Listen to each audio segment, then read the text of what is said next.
Assalamualaikum warahmatullahi wabarakatuh. Perkenalkan, nama saya Fenur Ajijah dari UPBJJ Bandung, Prodi Administrasi Negara, Fakultas Fisip. Di sini saya membuat video presentasi untuk memenuhi tugas 3 mata kuliah Manajemen Pelayanan Publik Program Studi Administrasi Negara Universitas Terbuka yang berjudul Kasus Deker Liter Aresa Yogyakarta Kekerasan dan Operasional Tanpa Izin Usaha berdasarkan teori pelayanan publik. Kasus Deker Liter Aresa di Yogyakarta pada April 2026 menunjukkan kegagalan pengawasan pelayanan publik. Daycare ini beroperasi tanpa izin resmi dari DPPPA Daerah Istimewa Yogyakarta.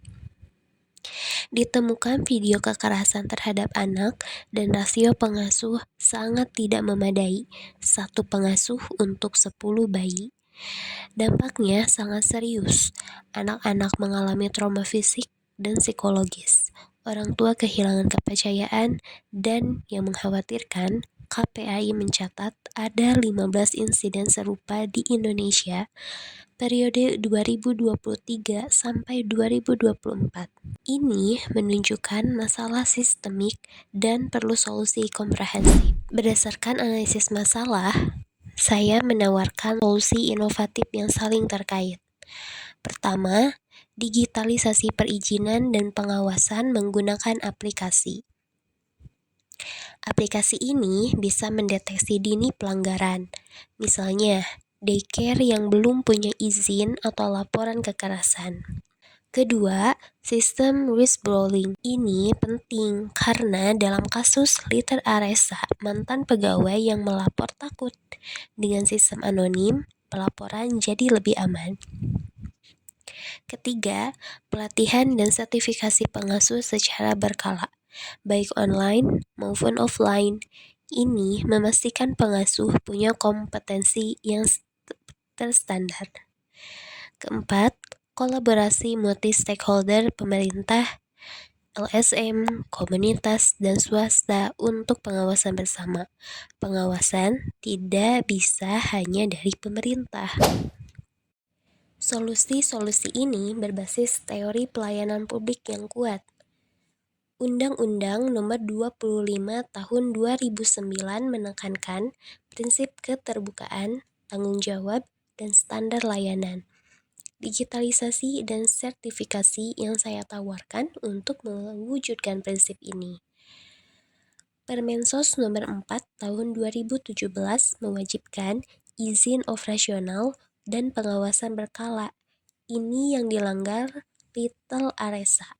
Solusi saya memastikan aturan ini ditegakkan. Teori New Public Service dari Den Hart menekankan kolaborasi antara pemerintah, swasta, dan masyarakat. Maka dari itu, saya mengusulkan pengawasan bersama bukan hanya top-down dari pemerintah. Teori birokrasi Weber tentang prosedur formal dikombinasikan dengan inovasi teknologi. Jadi, bukan birokrasi kaku, tapi efisien.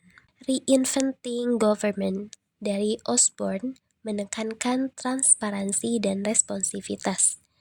Ini diwujudkan lewat aplikasi digital dan pelaporan real-time.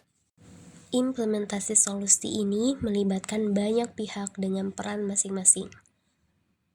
Peran pemerintah daerah, DPPPA Daerah Istimewa Yogyakarta dan Dinas Sosial bertanggung jawab membuat regulasi, melakukan pengawasan, dan sosialisasi. Pengasuh dan pemilik daycare wajib ikut pelatihan, mendapat sertifikasi, dan melaporkan kegiatan mereka. Masyarakat dan orang tua berperan sebagai pelapor pelanggaran dan ikut mengawasi.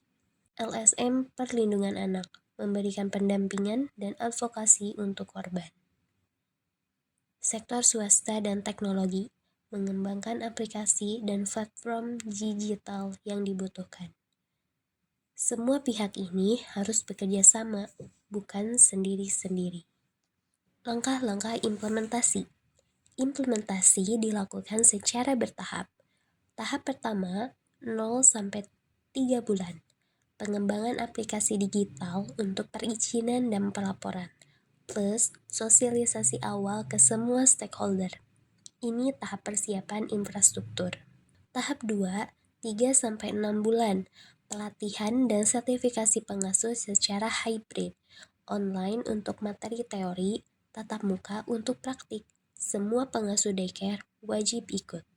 Tahap 3, 6-9 bulan. Implementasi sistem pengawasan digital dan whistleblowing mulai aktif. Masyarakat sudah bisa melaporkan lewat aplikasi. Tahap 4, 9-12 bulan. Evaluasi dan audit lapangan untuk cek efektivitas. Daycare yang sudah berizin dan berkualitas dapat insentif. Tahap 5, perluasan kolaborasi dan penyempurnaan sistem berdasarkan feedback dari lapangan. Tahap ini realistis dan bisa diukur progresnya. Hambatan dan antisipasi. Tentu ada hambatan yang harus diantisipasi. Hambatan pertama, resistensi dari daycare ilegal dan pengasuh tidak terlatih yang merasa terancam. Antisipasinya, kampanye edukasi intensif bahwa ini untuk kebaikan anak, plus regulasi tegas dengan sanksi administratif dan hukum. Hambatan kedua, keterbatasan teknologi dan akses digital, terutama di daerah. Antisipasinya, sediakan akses teknologi di tempat umum seperti kelurahan dan berikan pelatihan digital dasar. Ketiga, kurangi kesadaran dan partisipasi masyarakat. Antisipasinya, sosialisasi masif lewat media sosial, radio, dan pertemuan RT RW agar masyarakat paham pentingnya melaporkan pelanggaran. Dengan antisipasi yang matang, hambatan bisa diminimalkan. Jadi, kesimpulannya, solusi inovatif berbasis teknologi dan kolaborasi multi pihak dapat meningkatkan pengawasan dan kualitas daycare secara signifikan.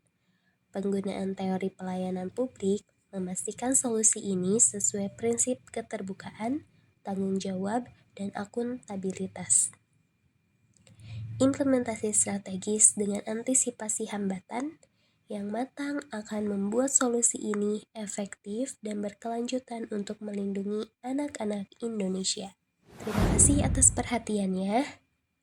Wassalamualaikum warahmatullahi wabarakatuh.